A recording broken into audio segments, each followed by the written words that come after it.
하나님께서 오늘 예배 가운데 주시는 은총의 말씀은 구약성경 이사야 7장 10절로부터 16절의 말씀입니다. 한 절씩 교독하겠습니다. 이사야 7장 10절에서 16절. 여호와께서 또 아하스에게 말씀하여 이르시되 너는 내 하나님 여호와께 한 징조를 구하되 깊은 데에서든지 높은 데에서든지 구하라 하시니 아하스가 이르되 나는 구하지 아니하겠나이다. 나는 여호와를 시험하지 아니하겠나이다 한지라.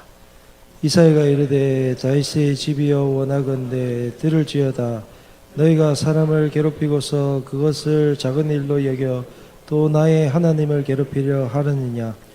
그러므로 주께서 친히 징조를 너희에게 주실 것이라. 보라, 처녀가 잉태하여 아들을 낳을 것이요 그의 이름을 임마누엘이라 하리라. 그가 악을 버리며 선을 택할 줄 알 때가 되면 엉긴 적과 꿀을 먹을 것이라. 대저 이 아이가 악을 버리며 선을 택할 줄 알기 전에 내가 미워하는 두 왕의 땅이 황폐하게 되리라. 아멘. 주님께서 오신다라고 하는 이 소식만큼 기쁜 소식이 없죠. 주님께서 오신다. 주님께서 오셨고 지금도 오고 계시며 반드시 오실 것입니다.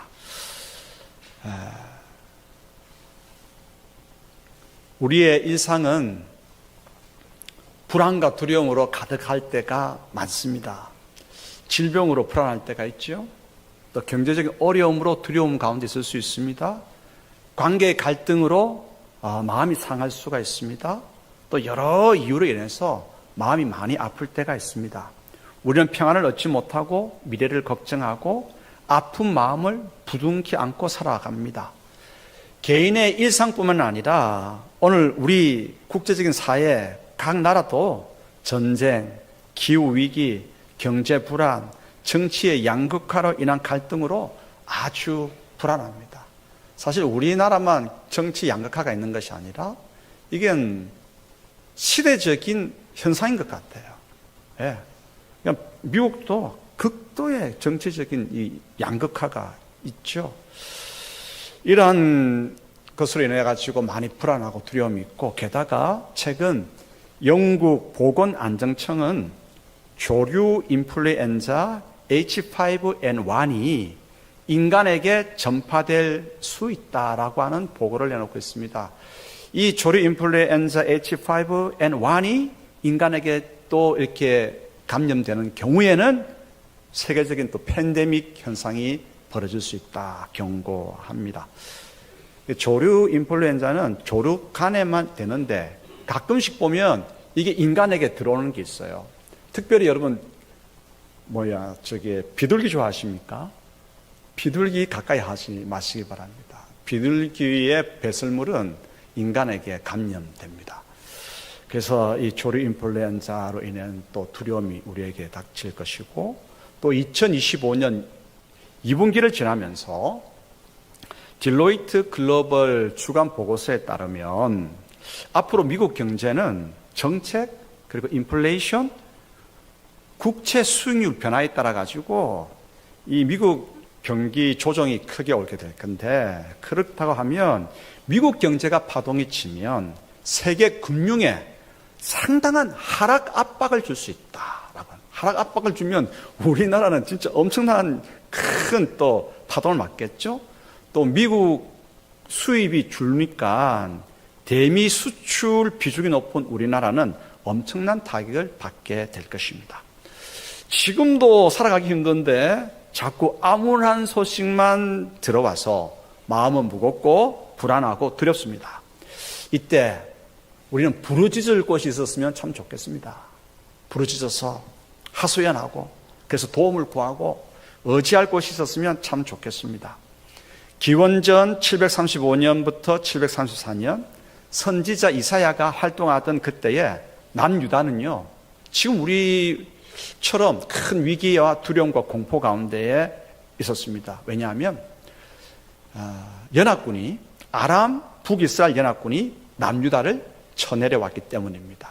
잠시 지도를 하나 마음속에 한번 그려보시기 바랍니다. 맨 밑에 남유다가 있습니다. 그 위에 북이스라엘이 있습니다. 그 위에 아람이 있습니다. 아람 위로 큰 제국이 있는데 아수르입니다. 그러니까 큰 제국 아수르와 제일 밑에 남유다 사이에 두 나라가 있죠. 북이스라엘, 아람. 그런데 아람과 북이스라엘이 연합해서 남유다를 쳐내려온 것이죠. 이런 이제 공격 가운데 있으니까 군사력이나 경제력이나 사기 면에서 약세인 남유다는 이를 어쩌나 걱정과 두려움이 가득했습니다. 예루살렘은 두려움에 크게 떨었습니다. 유다 아하스 왕도 이 공격을 막아내기 위해서 고심하였습니다. 여호와 하나님께서는 이사야 선지자를 통해서 아하스 왕에게 말씀하셨죠. 하나님께 승리의 징조를 구하라고 들려주셨습니다. 아하스 왕은 어떻게 반응했겠습니까? 첫 번째 질문입니다. 그리고 위기의 두려움 가운데 있을 때에 우리가 여러 불안을 만났을 때에 어떻게 하면 좋을까? 이 질문을 해보고자 합니다. 이러한 두 가지 질문 가운데서 이 두 질문을 초점 맞추면서 하나님께서 오늘 우리에게 들려주시는 말씀을 경청하도록 하십시다. 첫 번째 메시지입니다. 위기 속에서 우리에게는 부르짖을 곳이 있다 하나님께서 말씀하십니다. 이사야 7장 10절 11절 읽겠습니다. 여호와께서 또 아하스에게 말씀하여 이르시되 너는 내 하나님 여호와께 한 징조를 구하되 깊은 데에서든지 높은 데에서든지 구하라 하시니 아멘. 누가 참 가장 안타까운 사람일까? 어떤 일이 가장 안타까운 일일까 생각해 보면 어려움과 위기 속에서 도움을 구할 데가 없는 사람만큼 안타까운 사람이 있을까? 참 하소연하고 싶은데 하소연을 할 곳이 없는 그러한 사람이 가장 안타깝지 않겠는가 생각해 봅니다. 그런데 우리에게는요, 오늘 하나님께서 말씀하십니다. 어려움과 위기를 만났을 때 너희에게는 부르짖을 곳이 있다라고 말씀하십니다. 아람 북이스라엘 연합군이 남유다를 침공했을 때, 그래서 두려움과 떨림이 가득했을 때 남유다 아하스 왕에게 하나님께서는 말씀하셨습니다. 나에게 승리의 징조를 구하라고 말씀하셨습니다. 이 말은 하나님께서 친히 남유다의 부르짖음을 들어주시겠다라고 하는 말씀이죠. 징조는 무슨 말입니까? 우리가 아는 것처럼 미리 보이는 낌새가 징조입니다. 승리의 징조는 승리가 이미 딱 보이는 그런 낌새죠. 그러므로 승리의 징조를 보게 되면 우리는 용기를 가지게 됩니다. 그리고 담대한 마음을 가지게 됩니다. 구약 성경 사사기 6장에 보면 사사 기드온의 이야기가 나옵니다. 이스라엘이 이제 가나안 땅을 차지하고 아직 나라의 틀을 갖추지 못했을 때 미디안 족속은요, 이 추수 때가 되면 이 이스라엘을 공격을 한 거죠. 이스라엘 공격을 해가지고 추수한 곡식을 강탈해 갔습니다. 매번 그렇게 하니까 이 하나님의 백성이 하나님 앞에 탄원 기도를 했습니다. 도와달라고. 그때 하나님께서는 기드온이라고 하는 한 사람을 들어서 이 미디안을 무찔러 주시기를 원하셨습니다. 그런데 기드온은 주저하죠. 자기는 지금까지 싸워본 경험이 없거든요. 전사로서 활동해 본 적이 없거든요. 농사 짓는 사람이었는데 주님 제가 어떻게 그 일을 할 수 있습니까? 주저할 때에 하나님께서 아니다. 너는 할 수 있다라고 말씀하십니다. 그때 기도는 하나님께 징조를 보여달라고 이야기합니다. 징표를 그렇다고 한다면 하나님 저를 통해서 미디안 이 족속을 물질을 그런 징조를 한번 보여주십시오. 그래서 이 기도원이 이야기하죠. 주님 제가 양털을 밖에 갖다 놓을 테니까 양털 갖다 놓은 그곳에 새벽이면 이슬이 내렸는데 이슬이 양털에만 가득 있게 해주십시오 라고 했습니다. 새벽에 이슬이 내렸습니다. 그런데 다른 곳에는 이슬이 잘 안 내렸는데 양털에는 이슬이 가득 내린 거예요. 오, 징조가 이루어진 거죠. 그래서 어쩌다 보니까 그렇게 됐겠지 생각하면서 이번에 다르게 이야기합니다. 주님, 그러면 이번에는 이 양털에는 이슬이 내지 말고 다른 곳에 이슬이 내리게 해주십시오. 라고 했는데 그 다음날 일어나 보니까 진짜 다른 곳에는 이슬이 가득 내리는데 양털에는 이슬이 내리지 않은 거예요. 징조를 보면서 이 기드온은 확신을 가집니다.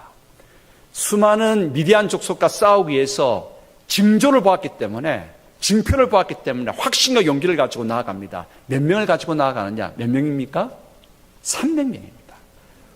우리말로 꼴랑 300명을 데리고 많은 미디안 백성들과 싸우러 나간 것입니다. 승리했습니다. 그렇습니다. 징조를 통해서 우리는 무엇을 얻습니까? 용기를 얻고 힘을 얻고 담대함을 얻습니다. 우리가 불안과 두려움이 있을 때 하나님께서 말씀하시죠. 승리의 징조를 구하라고 했습니다. 남유다가 연합군의 공격을 받았을 때 이사야 선지자를 통해서 말씀하십니다. 너희는 내게 승리의 징조를 구하라고 했습니다. 그런데 아하스 왕은 참 아쉽게도 하나님 앞에 징조를 구하지 않습니다. 그런데 하나님께서는 징조를 구하라, 승리의 징조를 구하라고 말씀하십니다. 하나님은 친히 우리의 부르짖음을 들어주시겠다고 말씀하셨습니다.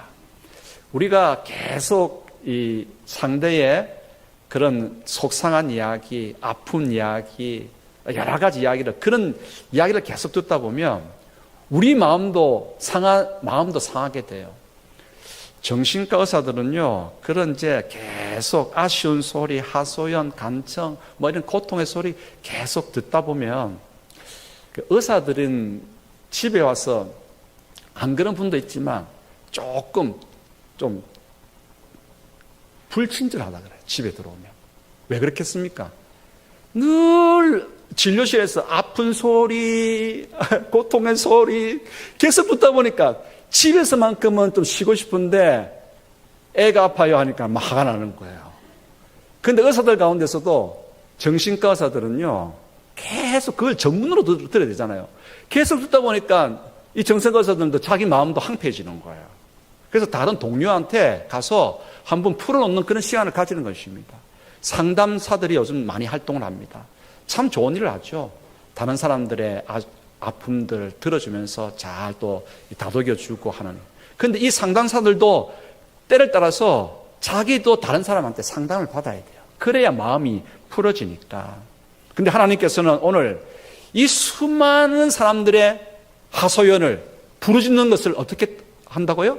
들어주시겠다. 나에게 말하라고 하지 않습니까? 여러분, 어떤 위기와 두려움과 불안과 떨림 가운데 있습니까? 하나님께서 우리에게 말씀하십니다. 내게 부르짖어라. 우리에게는 부르짖을 곳이 있습니다. 부르짖을 곳이 있기 때문에 우리는 참으로 행복한 사람입니다.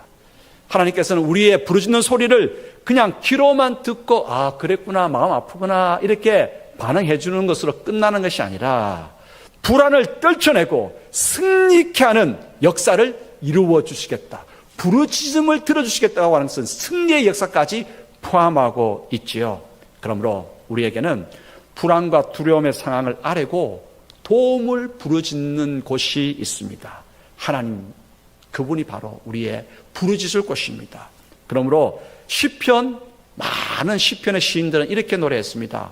하나님을 자기 하나님으로 삼은 백성만큼 복 있는 사람이 어디 있겠는가. 그렇습니다. 여러분들은 참으로 복 있는 사람입니다. 하나님을 우리의 하나님으로 삼고 우리가 힘들고 떨림과 두려움이 있을 때에 부르짖을 수 있는 그 하나님을 우리 하나님으로 모시고 있기 때문에 우리는 가장 복 있는 사람 아니겠습니까? 하나님은 우리의 간청, 우리의 부르짖음을 들어 응답하여 주시고 승리의 역사를 허락하여 주시는 분이십니다. 이제 두 번째 교훈입니다. 그런데 우리는 하나님보다 인간의 계산에 매달립니다. 인간은 그런 존재다라고 하나님께서 우리에게 말씀하십니다. 아하스 왕은 연합군의 공격을 받고 위기의 현실을 만납니다. 두려워합니다. 그런데 아하스는 여호와께 징조를 구하라는 이사야 선지자의 말씀을 묵살합니다. 아하스는 인간적인 계산에 매달렸습니다. 그의 생각은 이러했지요. 이스라엘 아람 연합군과 정면으로 맞서기에는 이건 역부족이다. 병사수나 군대의 사기나 경제적인 면에서나 모든 면에서 피할 수밖에 없는 상황이다. 그래서 아하스는 머리를 굴렸습니다. 어떤 작전을 펼쳤냐면 그러면 연합군의 힘을 분산시키면 되겠다라는 거예요. 위아래로 연합군의 힘을 분산시키면 되겠다. 그래서 위쪽에 남유다가 있었고 그 다음에 북이스라엘이 있고 아람이 있었고 그 위에 뭐가 있었다고요? 아수르라고 하는 큰 제국이 있었습니다. 그러면 이 중간에 연합군들이 있었기 때문에 아수르에게 요청을 해보자. 저희가 조공을 바치겠습니다. 아수르 왕의 신하의 나라가 되고 뭐든지 시키는 대로 하겠습니다. 이 전쟁에 개입해 주시기를 바랍니다. 그래서 머리를 쓴 것이죠. 그래서 아수르가 위에서 공격하면 연합군은 지금 전선을 두 군데로 나누어야 했습니다. 북쪽 전선과 남쪽 전선으로 나누어야 했습니다. 특별히 북쪽 전선에는 아수르라고 하는 큰 군대가 내려오기 때문에 더 많은 군사들을 북쪽 전선에 배치해야 되기 때문에 남쪽에는 적은 수가 남아 있겠죠. 그러면 남유다로서는 한번 붙어볼 나름의 계획이 딱 성산이 되는 것이죠. 아스 왕은 자신의 계획에 흡족했습니다. 그는 하나님께 도움을 구하기보다 자기의 인간 계산에 빨랐습니다. 그 결과 어떻게 되었을까요? 그 결과 이겨내긴 했습니다. 물리치긴 했습니다. 그런데 말입니다. 아수르가 그 제국이 그냥 참전하겠습니까? 자기 군대의 병사들이 쓰러져 나가는데 그런 피해를 왜 감수하겠습니까? 처음에는 유다가 조공을 아수르에게 바치는 것과 그리고 전쟁 전리품은 다 아수르가 가져가는 것과 그리고 전쟁 참전 담례를 하는 것으로 약조했지만 사람의 욕심은요, 그칠 줄 모릅니다. 아수르가 아람 이스라엘 연합군을 무치고 난 뒤 잠시 숨을 고르고 나서 유다까지 침공했습니다. 아스 왕은 잠시 덕을 보고자 했지만 호랑이를 불러들인 격이 되고 말았습니다. 하나님을 의지할 수 있는데 하나님께서 친히 너는 나에게 승리의 징조를 구하라고 했는데 아스 왕은 어떻게 했습니까?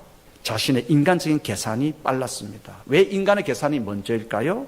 왜 인간의 생각이 사람들은 더 신뢰할까요? 그것은 하나님에 대한 믿음이었기 때문입니다. 아스 왕은 유다의 여러한 가운데서 이 아스 왕은 조금 믿음 없는 왕축에 속해 있었습니다. 아스는 하나님에 대한 믿음이 없다 보니까 하나님을 위기 가운데서 하나님을 의지하기보다 세상의 힘을 더 의지하려고 하는 유혹에 빠졌죠. 우리도 마찬가지입니다. 당장 눈앞의 문제와 위기를 만나게 되면 우리는 하나님은 저 멀리 보입니다. 세상의 권력자가 더 크게 보입니다. 여러분 이때 어떻게 하시겠습니까? 우리의 믿음을 다시 잡아야 합니다.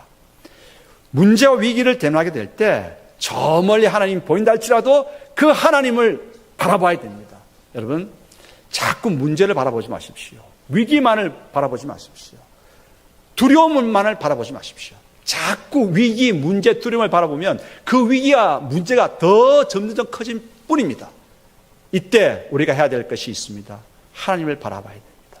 너는 내게 승리의 징조를 구하라고 하는 하나님을 바라볼 때 우리가 만난 문제는 점점점 작게 보이고 하나님은 크게 보일 것이고 그분께 승리의 징조를 구할 때 하나님께서 역사하여 주실 것입니다. 잊지 마십시다. 인간은 누굽니까? 하나님께서 징조의 약속을 구하라고 했음에도 불구하고 당장 이것이 더 좋을 것 같아. 인간의 계산에 의지하는 것이 바로 우리 자신인 것을 잊지 말고 하나님만을 의지하며 나아가는 저희 모두가 되기를 소원합니다. 세 번째 교훈입니다.